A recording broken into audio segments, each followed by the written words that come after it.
télévision, c'est votre télé. C'est la télévision du vivre ensemble, votre chaîne de proximité, 24 heures sur 24.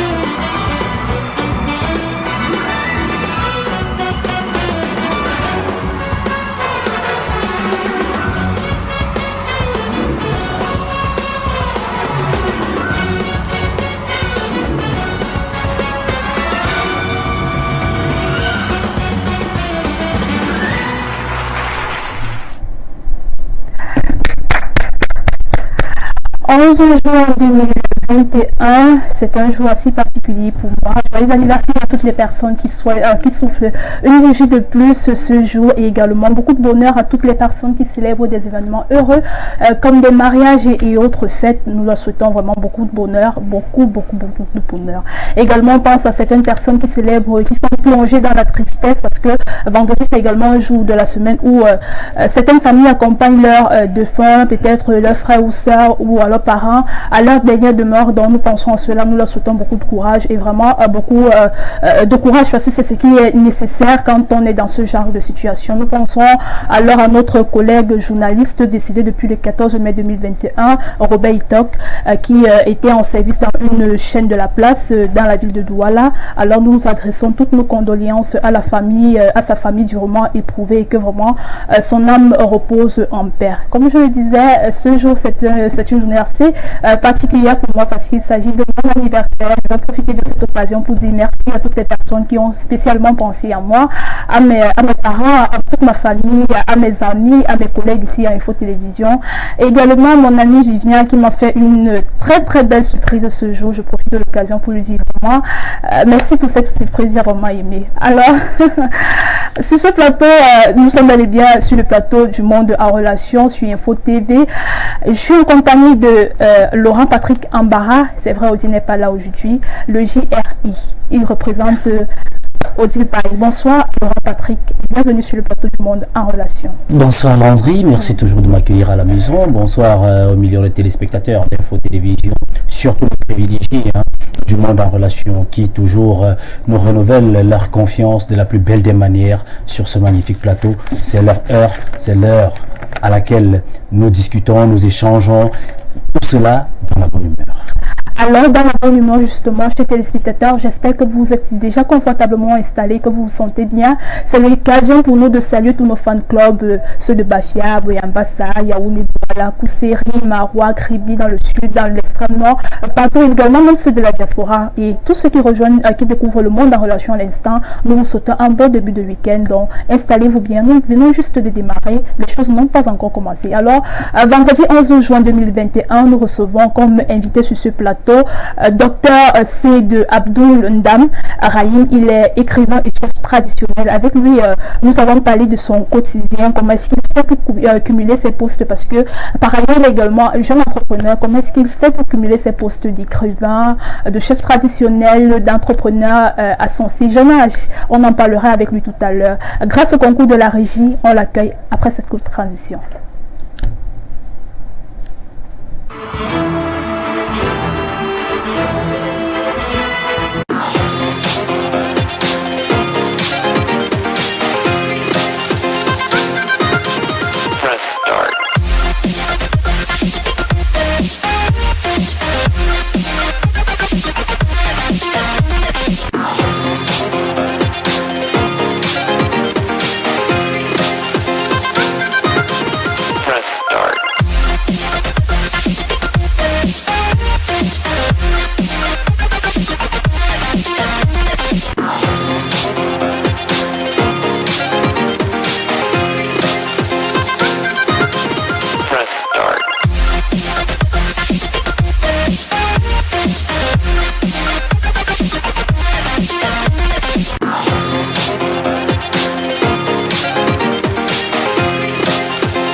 Vous êtes de retour sur le plateau du Monde en relation après cette première rubrique vue sur la toile. Alors, Laurent Patrick Ambara, le JRI, journaliste et reporter d'image.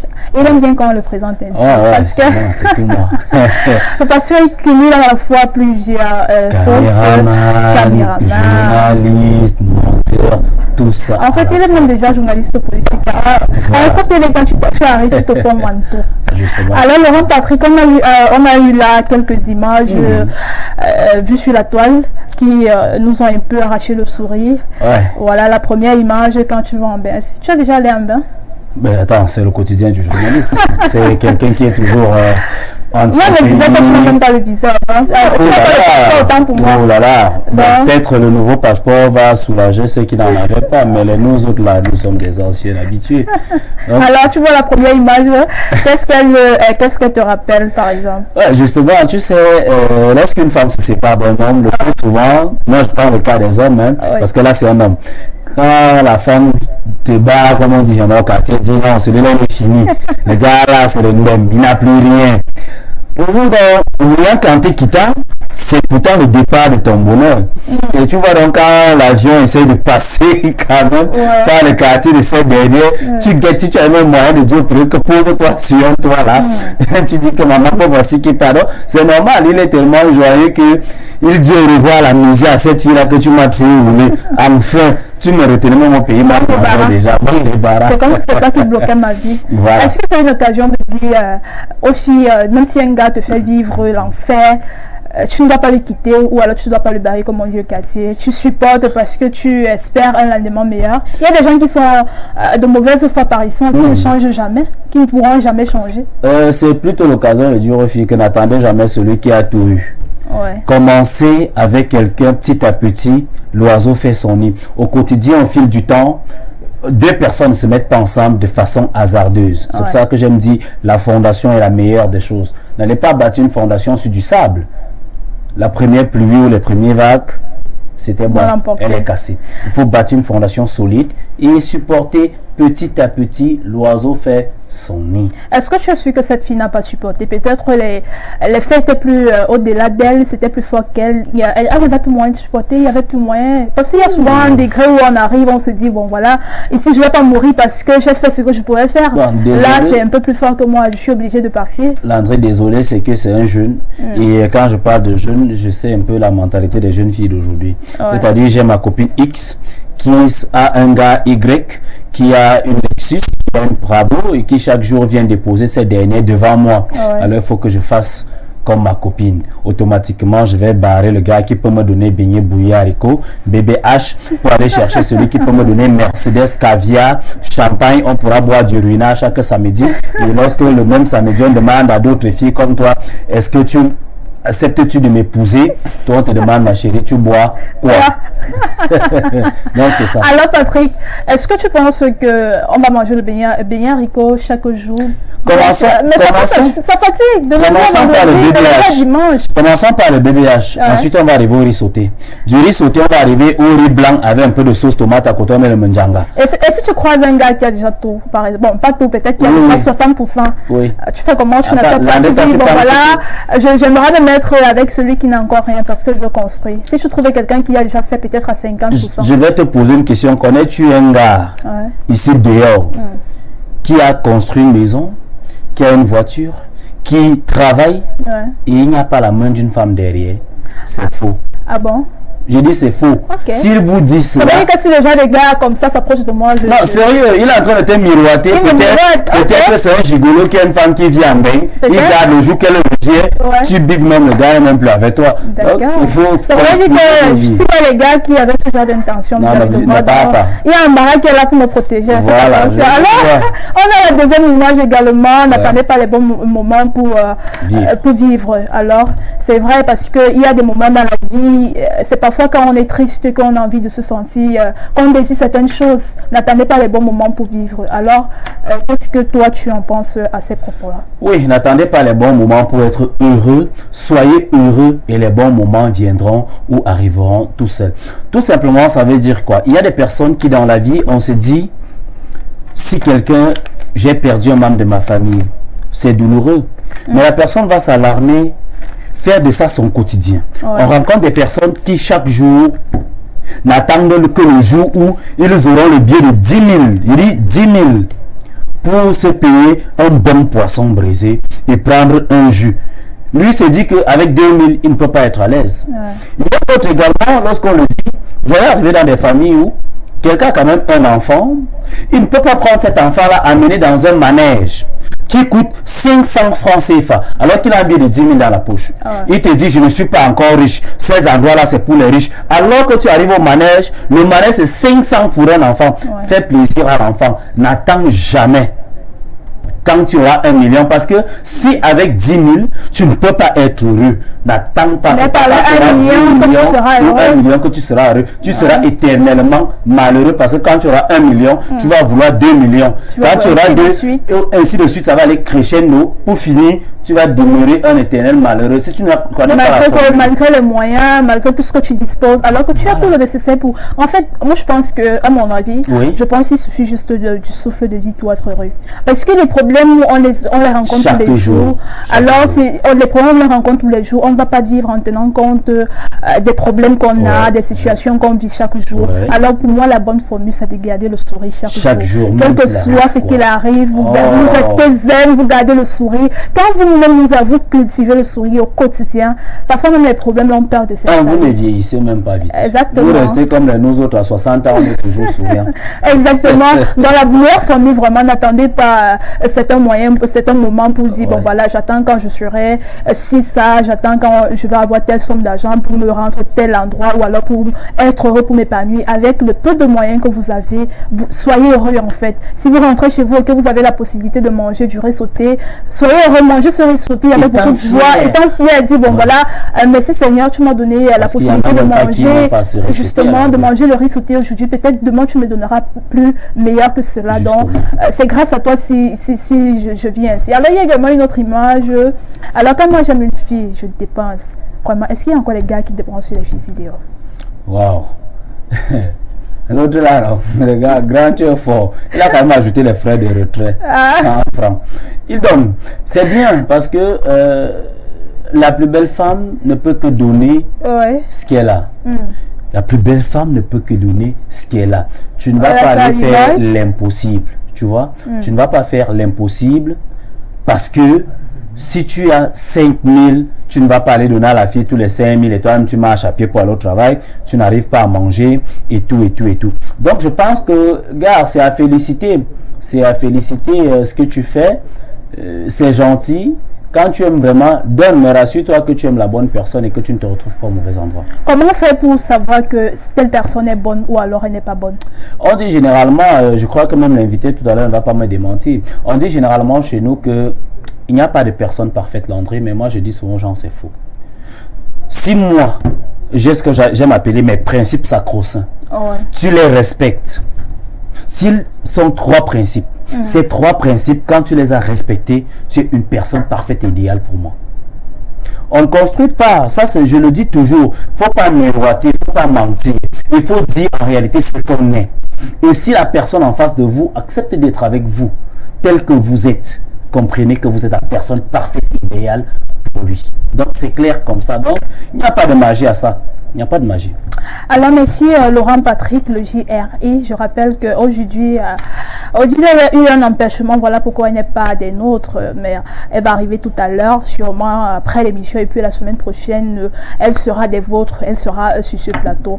Je pense qu'il est l'heure d'accueillir, il est 17h passé de 15 minutes, il est l'heure d'accueillir notre invité sur ce plateau, justement, qui est déjà confortablement installé. Lui, il s'agit de docteur, voilà, docteur Seyd Abdoul Ndam Ibrahim, c'est ça. Il est écrivain et chef traditionnel. Avec lui, nous allons parler de son quotidien, comment est-ce qu'il fait pour cumuler tous ces postes-là. On demande la transition à la régie et on se retrouve juste derrière.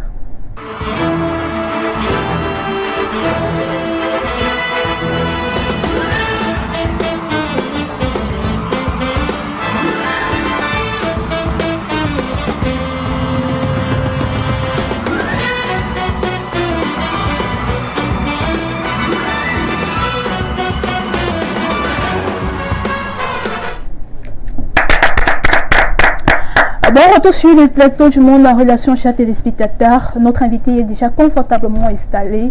Alors, docteur Rahim, bienvenue sur le plateau du Monde en relation et à Info Télévision. Bonsoir. Bonsoir Landry. J'espère que vous allez bien. Ah oui, je me porte bien. On va dire que j'ai passé une belle journée, donc elle se termine plutôt bien. Wow. Et bonsoir également à tous les téléspectateurs de Info TV.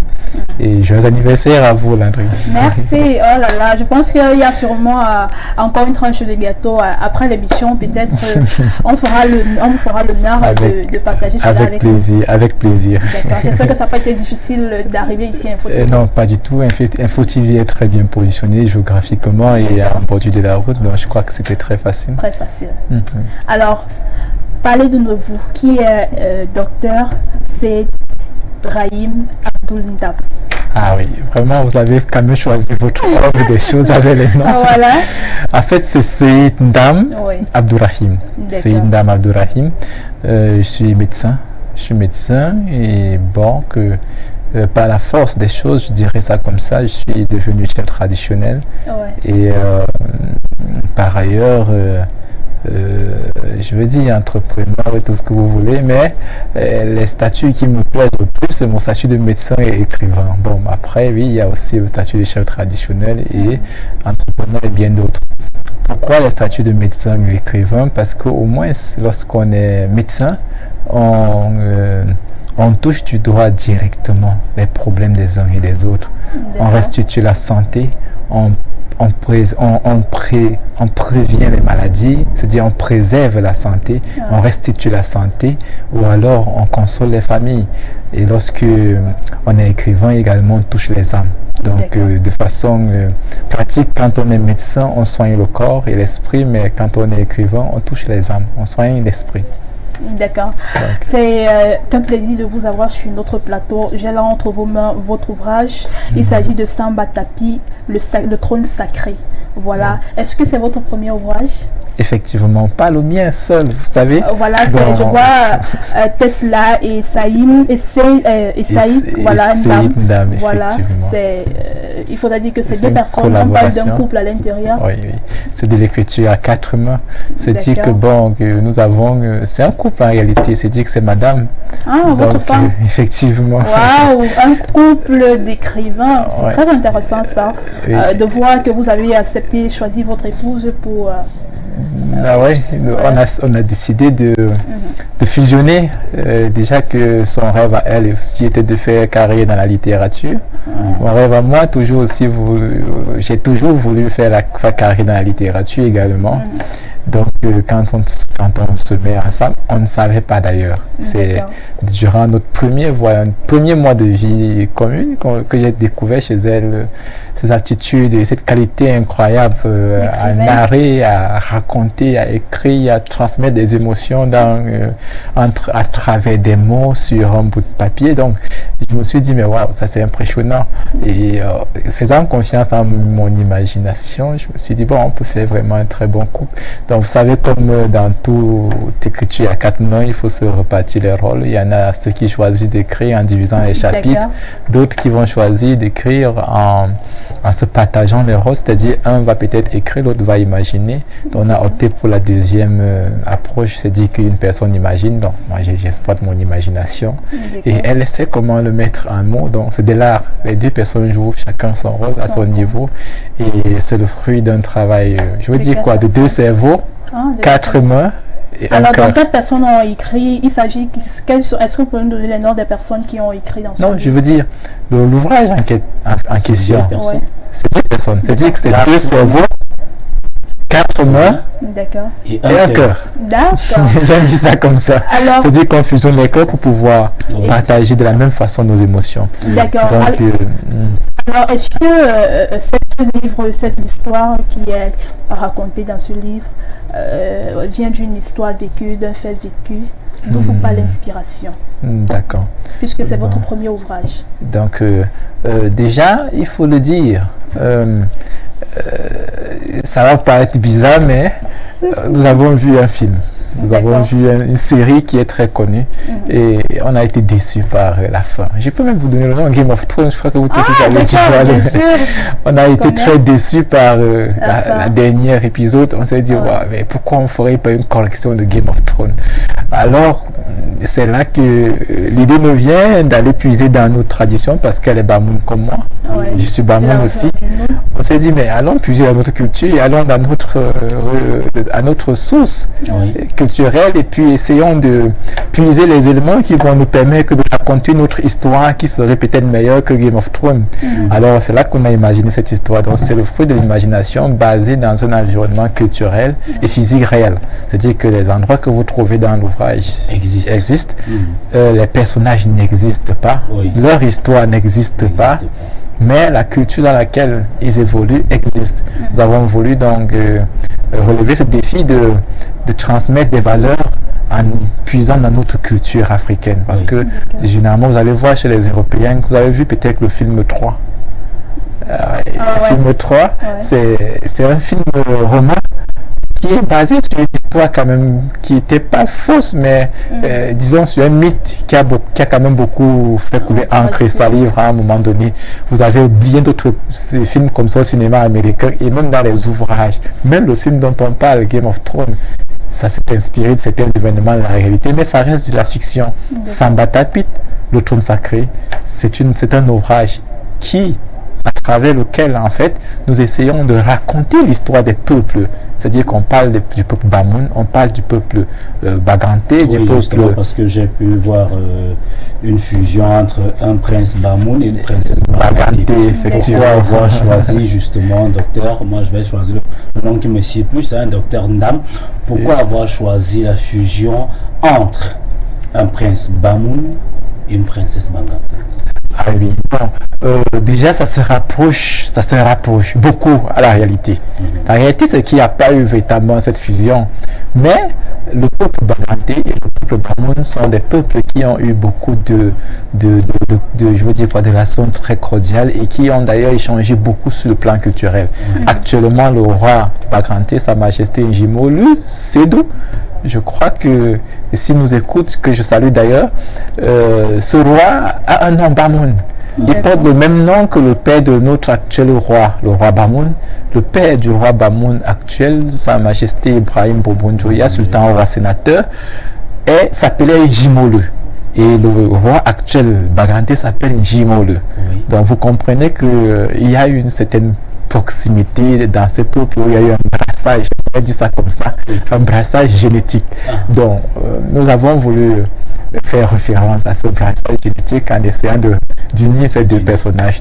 D'accord, docteur. Maintenant, lorsque nous savons que le monde est évolutif, il y a quelque part la mondialisation, n'est-ce pas, qui, même au niveau de nos écrits, de nos auteurs, en Afrique et au Cameroun, beaucoup cherchent à prendre des personnages qu'on voit en Hollywood, qu'on voit dans les grandes séries. Mais pourquoi vous, personnellement, vous avez voulu, par votre ouvrage, n'est-ce pas, revenir dans la culture et la tradition africaine? Est-ce parce que vous êtes quelque part un chef traditionnel, ou alors vous avez tout simplement dit, pour mieux me faire comprendre, il fallait rentrer ou revenir dans les sources? Je vous ai un peu donné l'anecdote. C'est dit que c'est à la dernière épisode de Game of Thrones. Nous, on suivait ça en streaming, il était environ 2h du matin quand on a vu l'épisode. C'est dit que l'ouvrage a été écrit depuis 2019.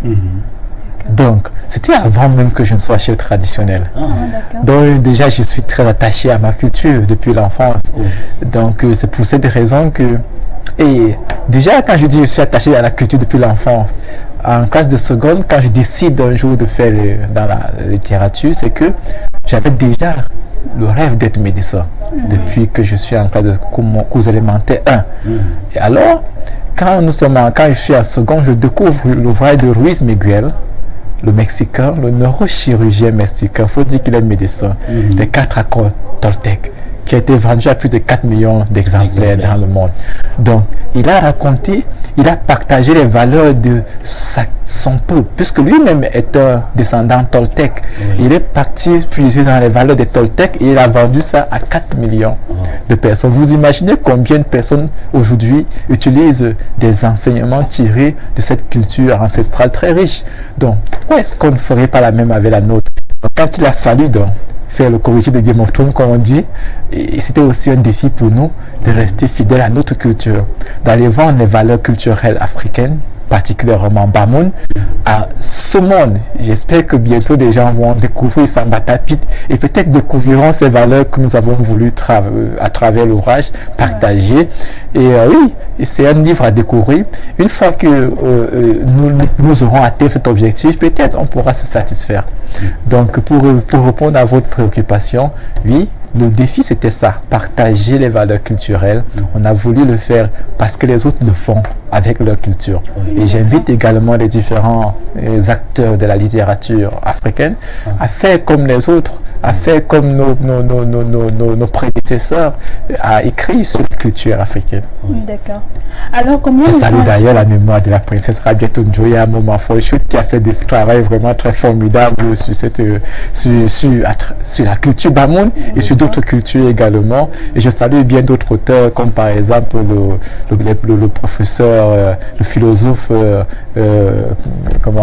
Mwele, le professeur Njo Mwele, et bien d'autres grands noms de la littérature camerounaise qui ont fait des travaux vraiment très formidables. On a beaucoup d'écrivains qui chaque jour qui veulent mettre en valeur la culture, pas seulement camerounaise mais également africaine. Alors c'est depuis 2019, on va dire qu'exactement ça vous a pris 2 ans et demi pour rédiger cet ouvrage? Effectivement. Voilà. Alors pendant la rédaction de cet ouvrage, quelles sont les difficultés que vous avez rencontrées? Bon, je vais dire que la première difficulté était la rédaction elle-même. D'accord. Parce que vous avez quelque chose en tête, mais maintenant la façon de retranscrire cela pour que le public puisse mieux cerner cet ouvrage-là était une difficulté. Ah oui, ben, je vais vous donner ça précisément. Et voyez ce qui se passe, parce qu'il y a aussi des gens qui se posent la question comment ils écrivent à 4 mains. Voilà ce qui se passe. Ce qui se passe, c'est que quand on débat ici avec madame, et on a vu le film vers 2 h du matin, et puis après, je lui ai dit, bon, le lendemain, je me suis levé avec l'idée. Avec la petite idée, et en fin de journée, puisqu'elle travaillait également, elle est pharmacienne, elle travaillait, quand elle rentre du travail, moi-même je rentre du travail, on se met à table en mangeant, je lui dis mais attends, voilà l'histoire, je lui raconte l'histoire, et puis elle me dit non, elle peut pas écrire ça, elle peut pas écrire parce qu'elle estime que c'est trop masculin, c'est trop difficile, c'était quand même assez difficile. Donc pour la convaincre, il a fallu créer de nouveaux personnages. Donc l'histoire d'amour que vous avez cité, Connie et Rana, la princesse Bamoun, on a dû enrichir, c'est tout. Initialement, il n'y avait pas cette histoire. Donc on a dû faire encore un travail idéologique, enrichir l'ouvrage de beaucoup d'autres événements ludiques pour rendre l'ouvrage un peu moins. Et c'est pour cette raison que finalement on espère, vu qu'il y a quelques retours qui viennent déjà, 24 chapitres, et tout le monde trouve ça assez digeste à lire. Et c'était vraiment le plus gros défi. Justement, j'allais vous demander comment est-ce que votre public a accueilli cet ouvrage. Est-ce que, puisque vous avez eu une mission en écrivant cet ouvrage, c'était de vulgariser la culture Bamoun, est-ce que vous êtes convaincu que votre public a assez bien reçu l'ouvrage? Ah oui. Pour les personnes qui ont déjà lu. J'aurais aimé partager avec le réalisateur. Si j'avais sur la question à venir, j'allais partager avec le réalisateur quelques captures d'écran des messages que nous avons reçus, mais c'est dommage. On a beaucoup de retours très favorables. Tout le monde apprécie. Je vous prends un exemple. L'une des premières personnes à acheter l'ouvrage, c'était une des collègues, Madame Écolé, que je salue d'ailleurs si elle est à laquelle nous regardez. Elle a acheté l'ouvrage, elle est rentrée à la maison, elle a fait une semaine sans lire. Elle me dit, mais docteur, je n'ai pas le temps, je ne peux pas lire. Elle est surveillante générale dans mon hôpital où je travaille. Je dis, bon, donne ça à ton fils, donne l'ouvrage à ton fils qui lise. Et puis là, quand elle remet l'ouvrage à son fils qui doit avoir 14 ans, son fils a lu l'ouvrage en 2 jours, alors qu'il préparait l'examen, il n'arrivait pas à s'arrêter. Tellement il a apprécié l'ouvrage qu'elle m'appelle vers 21h pour me dire, mais mon fils a terminé la lecture, mais ton ouvrage là apparemment. Donc ça m'a fait plaisir. Pourquoi? Parce que notre objectif également, au-delà de ce que nous avons comme message à passer à travers l'ouvrage, était de de créer la culture littéraire auprès de la jeunesse. Vous allez voir même d'ailleurs la première de couverture, la façon dont on a pensé la première de couverture, c'est pour attirer le jeune lecteur. Et s'il trouve son compte en lisant Samba Papi de Toune Sacré, je pense qu'il voudra lire un autre ouvrage similaire. Et ça va développer chez lui la culture de la lecture. Parce que si on ne lit pas, si une jeunesse ne lit pas, la jeunesse ne peut pas véritablement être productive, suffisamment productive que nos aînés, parce que nos parents lisaient beaucoup. Mais dans notre génération, très peu de jeunes lisent. Si le livre peut contribuer à éveiller le sens de la lecture chez les jeunes, je crois que ce serait bon. Alors Laurent Patrick. D'accord, docteur, aujourd'hui, nous sommes entrés dans un monde, comme je l'ai dit ici, de mondialisation. Est-ce que vous pensez encore que la culture, la tradition sont encore les bienvenus dans les mœurs de qui encore plus des jeunes comme vous et moi? Est-ce que vous pensez vraiment que cette culture a encore sa place? Est-ce que vous pensez qu'il est nécessaire encore de revenir avec un ouvrage, n'est-ce pas, ici purement traditionnel, parce que je vais l'appeler ici? Est-ce que vous êtes sûr que les jeunes qui nous regardent, qui vous regardent, seront vraiment encore intéressés par ça lorsqu'on a un WhatsApp, on a un Zender qui nous sert à faire autre chose? J'en suis fermement convaincu. C'est même d'ailleurs pour cette raison que je mets tout défi. Enfin, je le fais tantôt, je communique sur mes supports de communication digitale. Je dis toujours, je mets au défi quiconque jeune qui aime le cinéma lira ce livre et cet ouvrage et ne l'aimera pas, qu'il m'appelle par mon numéro, je lui rembourse son argent et je laisse l'ouvrage. Pourquoi? Parce que je sais que nous avons mis un peu de la jeunesse, un peu de la jeunesse dans cette façon de rédiger. Et je pense que si quelqu'un s'intéresse à ça, il va lire. Je pense que il est très capital pour les jeunes de se ressourcer dans leur bain culturel. Nous avons beaucoup de problèmes aujourd'hui, notamment avec le développement économique et social, parce que nous voulons imiter les civilisations occidentales et orientales. Donc il faut à un moment donné qu'on arrête et qu'on revienne aux sources culturelles, parce que c'est le meilleur moyen de se développer.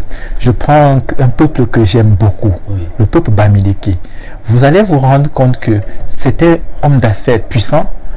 Quand ils sont en difficulté avec leur business, ils vont rentrer dans le village, ils vont aller voir le chef du village, ils vont dire au chef du village pourquoi ils sont là, on va leur déléguer certains notables, ils iront dans leur caveau familial, on va retirer le crâne de leur ancêtre, on va poser, il va y faire des rites traditionnels et quand il rentre dans son business, il commence à décrocher de très gros contrats.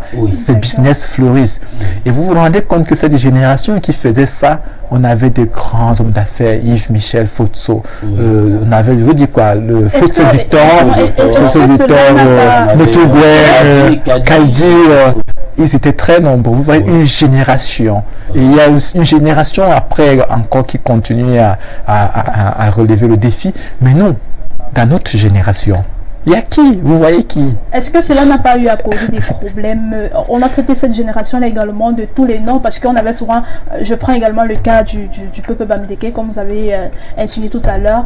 On a eu à traiter ces générations-là de tous les noms, Patrick, parce qu'on disait voilà, ceux-là, ils s'en vont faire des pratiques, ça vont faire des rituels, peut-être des sacrifices humains, c'est peut-être ceux-là qui leur donnent du développement dans leurs affaires, qui leur donnent ci, ça. On a également taxé le peuple Bamileke de beaucoup d'autres choses. Est-ce que ce n'est pas également une raison qui pousse peut-être les jeunes de la nouvelle génération de se mettre un peu à côté de tout cela?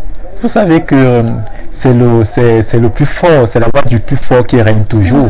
C'est dire que lorsque il y a un grand nombre de personnes qui commencent à qualifier certaines personnes d'une certaine façon, l'opinion va finalement adopter cette qualification. Non, mais disons la vérité. Lorsque naturellement l'être humain, lorsqu'il a en face de lui quelqu'un qui le dépasse, on a tendance à faire quoi? À le saboter, à dire n'importe quoi sur cette personne. Donc on a cherché des raisons, puisqu'on sait bien que c'est en faisant ces rites que ces gens réussissaient à gagner leur vie, à avoir du succès. On a voulu à un moment donné attribuer à ces rites certaines pratiques satanistes. Mais j'ai envie de dire, lorsqu'on parle de ces rites, il s'agit simplement du retour aux sources. Moi, je suis musulman. Je vais vous dire une chose.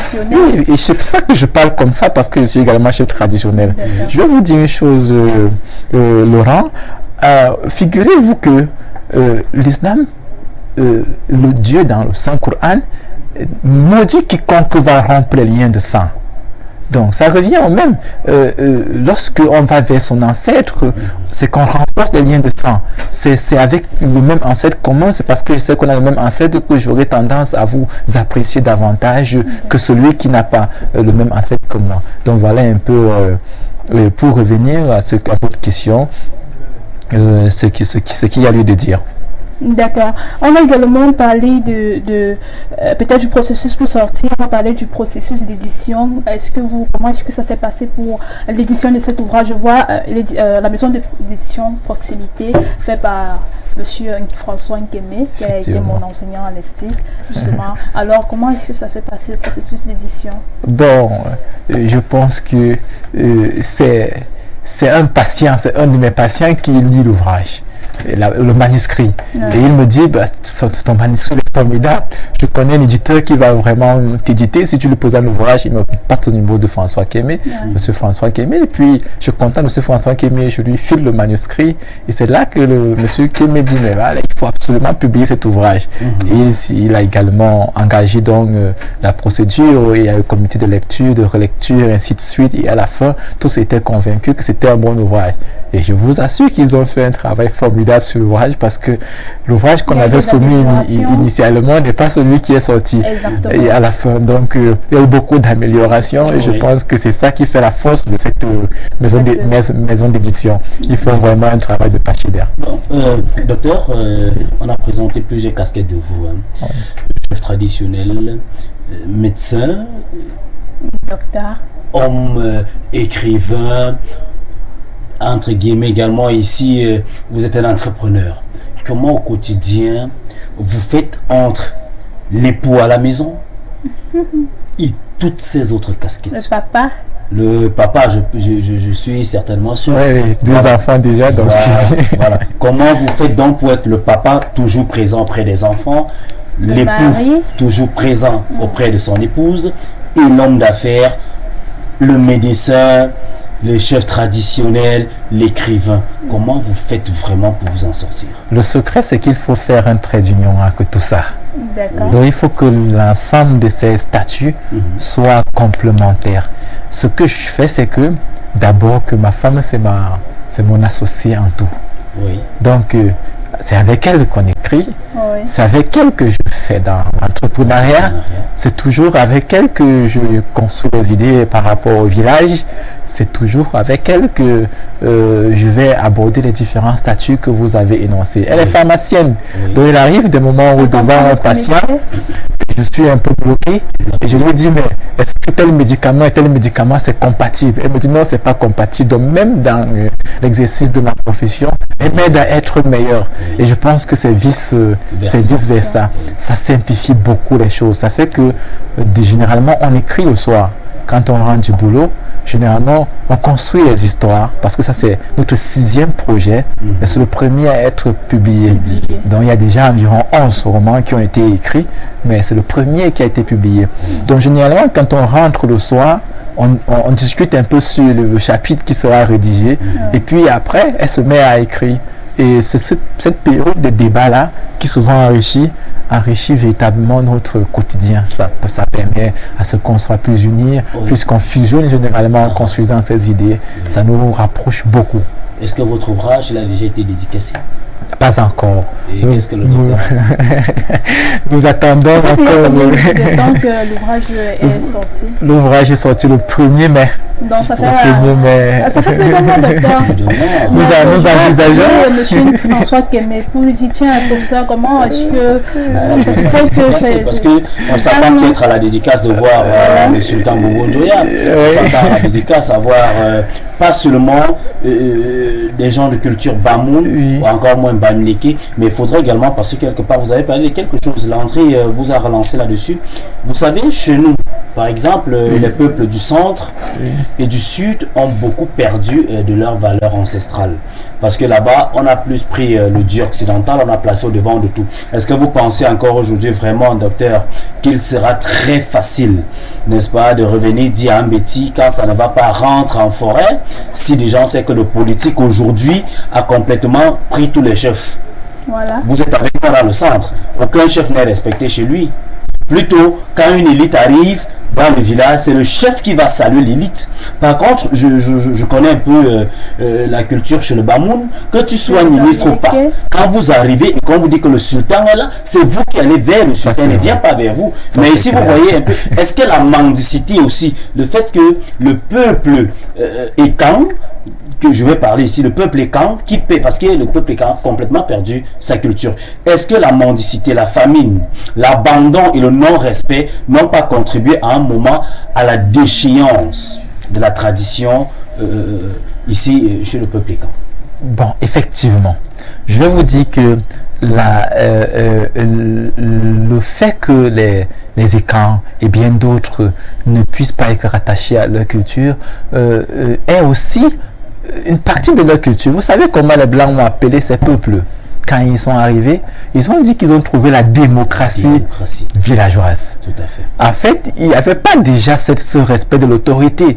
Le peuple écan, un écan, c'est quelqu'un qui naturellement est fier de lui, qui n'aime pas véritablement se soumettre à une autre autorité comme lui, fût-il une autorité spirituelle. C'est pour cette raison que le Blanc a appelé la culture, à l'époque même précoloniale ou alors coloniale, la démocratie indigène, la démocratie villageoise. Donc il y avait déjà cette démocratie, contrairement à notre côté où il y avait toujours une monarchie qui régnait. C'est pour cette raison que ici ça s'est renforcé. Les gens ont rapidement embrassé la civilisation occidentale qui était celle qui prônait une meilleure démocratie. De l'autre côté, il y a eu beaucoup de résistance. On a connu le maquis, on a connu bien d'autres éléments qui résistaient également à cette façon de vivre. Donc le fait que les chefs ici ne soient pas très influents n'est pas une conséquence même de la colonisation. La colonisation a réduit l'influence des chefs de l'autre côté. C'est leur habitus. C'est leur culture. Maintenant, ce qu'on peut faire, c'est que, étant donné que leur culture prône une certaine démocratie villageoise, étant donné que déjà les chefs à l'époque n'étaient pas si grands, si puissants, aussi puissants qu'ailleurs. C'est vrai qu'on en a connu quand même dans le Grand Sud, on en parlait encore au Tombe Baleux, ils en étaient beaucoup qui étaient vraiment des chefs très puissants, mais qui... la puissance dont je parle, ce n'est pas la puissance qui s'exerce sur le peuple. Parce qu'il y a d'autre côté, le roi avait le droit de vie ou de mort sur tout sujet sur son territoire. Qui que ce soit était soumis à ce droit de vie ou de mort. Contrairement à ici. Ici, on ne pouvait pas voir un chef ou un roi qui devait se lever et dire abattez-moi telle personne. Ça allait se faire aussi évidemment non. Donc c'est de ça que je parle de puissance, parce que la puissance de le roi de l'autre côté était quand même la puissance d'un dieu. D'accord, docteur. Donc vous voyez un peu. D'accord, alors par rapport au thème culture et tradition, le bien fondé, alors docteur, selon vous en tant qu'écrivain et chef traditionnel, quel peut être encore, de quoi est-ce qu'on peut parler, s'il faudrait parler de tradition, de culture dans notre pays, quel peut être encore le bien fondé de la culture camerounaise dans notre contexte? C'est ce que j'essaie de vous expliquer depuis en réalité. Ce qui se passe, c'est que si on ne se rentre pas aux sources, si on ne se base pas sur nos cultures, alors on ne peut pas aller loin. Parce que les Blancs se sont développés avec leur culture. C'est encore possible que toute la nouvelle génération rentre dans cette culture? Oui, c'est encore possible. En fait, figurez-vous que on se lève aujourd'hui et qu'on se dise on va valoriser le cinéma. Le cinéma, déjà, c'est un mode de valorisation culturelle. Donc, si jamais on vient dans le cinéma camerounais et qu'on commence à y passer des valeurs culturelles... Samba Tapi peut être interprété comme un film. Comme un film, effectivement. Vous allez vous rendre compte que les gens vont vivre mieux. Je vous dis une chose. À l'époque, c'était pas évident de voir un fils tutoyer son père n'importe comment. Aujourd'hui, ça devient très vulgaire. Vous voyez ce qui vient de se passer en Europe. On a vu un chef d'État qui s'est fait gifler par un citoyen lambda. C'est la preuve même qu'on est en train d'embrasser une culture qui n'est pas bonne. Vous voyez que ce qui se passe et avec nous, depuis longtemps on embrasse cette culture, mais on n'évolue véritablement pas. Certains pays d'Afrique anglo-saxons qui ont commencé à implémenter la culture dans leur stratégie de développement, vous voyez comment ils sont en train d'avancer de façon fulminante. Donc maintenant, il est question pour nous, et ça c'est une volonté politique, Il est question pour nous, à un moment donné, de commencer également à valoriser la culture. C'est vrai que c'est fait par le gouvernement actuel, mais si jamais on peut, nous-mêmes, de citoyens lambda, commencer à nous intéresser à notre culture. Le gouvernement a aujourd'hui, dans le cadre de cette valorisation culturelle, décidé de diriger certaines langues en langue nationale. Mais combien d'entre nous encore s'intéressent encore à leur langue maternelle? Et vous vous rendez compte que le simple fait qu'on adopte cette langue de Molière, que nous manipulons peut-être beaucoup mieux. Pour moi, je la manipule beaucoup mieux que ma langue maternelle.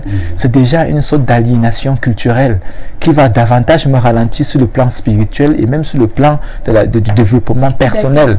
Donc, je pense que, pour résumer mon propos, je pense qu'il est encore faisable que nous puissions nous faire un retour aux sources, et je pense que pour ce faire, il faut que les acteurs du monde artistique, c'est-à-dire les musiciens, les écrivains, les cinéastes et même les médias puissent également s'intéresser à avoir des programmes qui valorisent comme ce programme. Tous les programmes, on a des programmes en langue déjà ici. Voilà. Et avec ça, je pense que dans ce processus, notre pays sera de plus en plus stable. Regardez un peu les difficultés que nous avons aujourd'hui, les replis identitaires. On se retrouve avec les Sawa qui ont été divisés dans le nord-ouest, et dans le sud-ouest et dans le littoral. Maintenant, il y a ces problèmes, je ne sais pas d'où ça sort. Pourtant, c'est des frères Sawa qui sont des deux côtés. Ce n'est qu'un découpage administratif qui les sépare. Si on se revendiquait comme un Sawa, vous pensez qu'on pouvait dire qu'on n'est pas Camerounais? Donc je pense que non. Restons donc retenir à notre culture. Le temps pour nous d'aller vers la régie pour prendre la transition, pour passer à la rubrique hashtag. On se retrouve derrière. Merci.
Magnifique, vraiment magnifique. Vraiment magnifique, vous voyez, c'est de ça qu'il est question. Oui, de retour sur le plateau du monde en relation, on était mort de rire dans les commentaires, avec le docteur qui apprécie l'émission et également qui apprécie la vidéo. C'est un travail de notre réalisateur Ben Vass, réalisé 2.0. C'est grâce à lui que nous avons toutes ces images, c'est lui qui fait tout ce travail-là. Alors, Patrick, est-ce que tu aimerais que ta mère danse comme ça? La réalité, c'est que pas ma mère, mais la personne qui danse là, s'il fallait donner l'origine de la personne, c'est une maman Ewondo. Vous savez, chez les Ewondo, tellement on sait faire de la sorcellerie, et rien que la plus sorcellerie, comme on dit de l'autre côté, pour que les enfants ne se marient pas. Elle a eu la chance d'avoir soit sa fille ou son fils qui s'est marié. Cette maman a dit terminer les deux, enfants au moins, parler encore. C'est lâcher ses défis. Bravo matin, mais tu ne m'as pas invité. Alors, docteur, cette vidéo, elle vous intéresse? Beaucoup. En fait, c'est comme ça ressemble à ça. Nous dansons également dans le Moon, dans le Bamboun, et vraiment, je me suis un peu retrouvé en Afrique.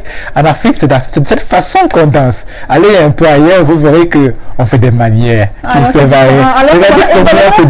C'est également un message, comment il faudrait que quand nos proches, on célèbre peut-être un événement heureux, nos proches, comment est-ce qu'ils se comportent, c'est vraiment un message. Avoir une maman, moi j'aimerais que ma mère danse comme ça le jour de mon mariage, oh là là, mais je suis sûre qu'elle va danser plus que ça. Il faut être prêt, parce que ce jour-là, il faut avoir les caméras pour filmer comment est-ce que ma mère va danser, même mon père, non comme il danse jamais, mais ce jour-là, ça sera vraiment, et quand tu as ce genre d'événement, quand tu as ce genre de situation, c'est-à-dire toutes les invités qui sont là étaient, waouh, ils étaient vraiment émerveillés de voir le moment du marié. Le marié lui-même, il a voulu commencer à aller dans le rythme de sa main, mais il a vu que c'était plus fort que lui. Landry, je voudrais te donner l'importance psychologique en tant que médecin, l'importance psychologique ou psychiatrique d'une telle pratique, je veux dire quoi, de divertissement. En fait, en Afrique, les gens vivaient longtemps. Parce qu'en fait, on dansait beaucoup. On s'amusait beaucoup. Et si jamais on continue comme ça, si nous, les jeunes, qu'on arrête de danser ce qu'on danse là et qu'on se remette à danser comme la maman dansait, je pense qu'on vivra comme nos parents, nos grands-parents. Et puis voilà, peut-être que vous allez être de la partie. Moi, je vais danser comme ça tout à l'heure parce que c'est mon anniversaire. Alors, Laurent Patrick, on va prendre la dernière rubrique de cette émission. Il s'agit de détecter de mensonges. Grâce au concours de la régie, on se retrouve derrière.